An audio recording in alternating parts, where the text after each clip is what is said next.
বছর একসাথে চাকরি করছি, স্যারের আন্ডারে আমি চাকরি করছি এবং তার সাথে আমার অনেক আগে থেকে একটা পরিচয়। আজকে এখানে একটা সৌজন্য সাক্ষাৎকার ছিল।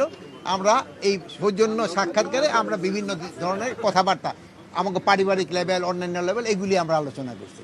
রাষ্ট্রীয় কোনো ব্যাপারে কথা না, রাষ্ট্রীয় লেভেলে রাষ্ট্রীয় আলোচনার মাধ্যমে হয়তো দুই একটা রাষ্ট্রীয় লেভেলে চলে আসছে, বাট ওইটা খুব একটা বড় আলোচনা না।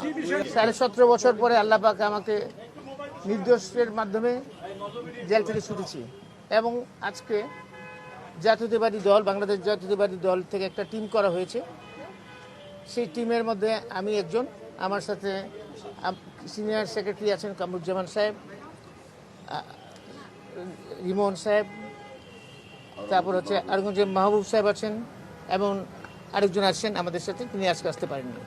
তো যাই হোক, আমাদের আসার উদ্দেশ্য আমাদের কিছু কিছু জিনিস আমাদের ম্যাটার অফ কনসার্ন হয়ে দাঁড়িয়েছে, উদ্বিগ্নের জায়গা, যেগুলো আমরা ওনাদের সাথে অত্যন্ত আন্তরিকতার সাথে অত্যন্ত সৌহার্দ্যপূর্ণ পরিবেশে আলোচনা করেছি।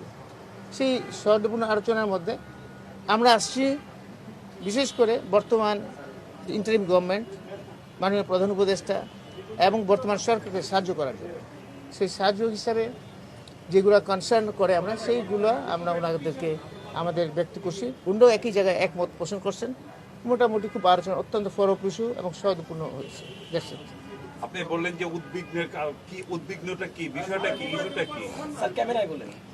উদ্বিগ্ন যেমন আমাদের পার্শ্ববর্তী দেশে পতিত সরকার যে শেখ হাসিনা, ওনার সাথে একটা বিশেষ শিল্পগোষ্ঠী, পত্রিকায় দেখেছেন আপনারা, এসএলএম গ্রুপ, তারা সেখানে একটা মিটিং করছে, সমস্ত পত্রিকা আসছে। সেটা মিটিংয়ের উদ্দেশ্য ছিল বাংলাদেশের নির্বাচন বানচাল করা, নির্বাচনের বিভিন্ন সহিংস ঘটনা ঘটানো। এটা তো একটা উদ্বিগ্নের জায়গা। সেই ব্যাপারে আমরা আলোচনা করেছি। আরও অনেক কিছু আলোচনা করেছি, যেমন বিভিন্ন অবৈধ অস্ত্র এবং লুট হওয়া অস্ত্র, সেটা যে উদ্ধার হয়নি এখনো, সেটা আমাদের উদ্বিগ্ন জায়গা। অবশ্যই করেছে, বরং অত্যন্ত সৌহার্দ্যপূর্ণ, অত্যন্ত সুফল, মানে অত্যন্ত ফলপ্রসূ আলোচনা হয়েছে।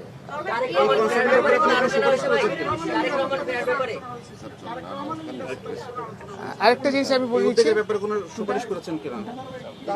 না আলোচনা হয়েছে, একটা ব্যাপার আমরা কনসার্ন করছি, যেটা খুব রিসেন্টলি এএসআই নিয়োগটা হচ্ছে।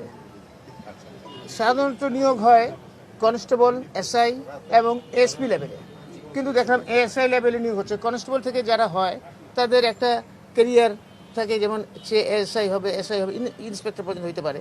আবার এসআই লেভেলে যারা হচ্ছে তারা এসআই থেকে ইন্সপেক্টর হয়ে ডিআইজি পর্যন্ত হয়েছে, অনেক উদাহরণ আছে। আবার এসপি থেকে তো আইজি পর্যন্ত হতে পারে, কিন্তু এখন এএসআই পর্যন্ত সেটা একটু বিভিন্ন জায়গায়, কারণ কনস্টেবলদের মধ্যে একটা বিভিন্ন রকম একটা অবস্থান দেখছি, সেটাও একটা আমাদের উদ্বিগ্ন। সাবেক স্বরাষ্ট্র মন্ত্রী হিসেবে আপনি কি মনে করেন দেশের আইন শৃঙ্খলা পরিস্থিতি এখন ভালো না খারাপ, আপনি কি মনে করেন?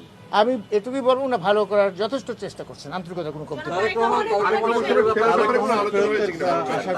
ইনশাল্লাহ দ্রুত ফেরত আসবে, আপনারা দোয়া করবেন।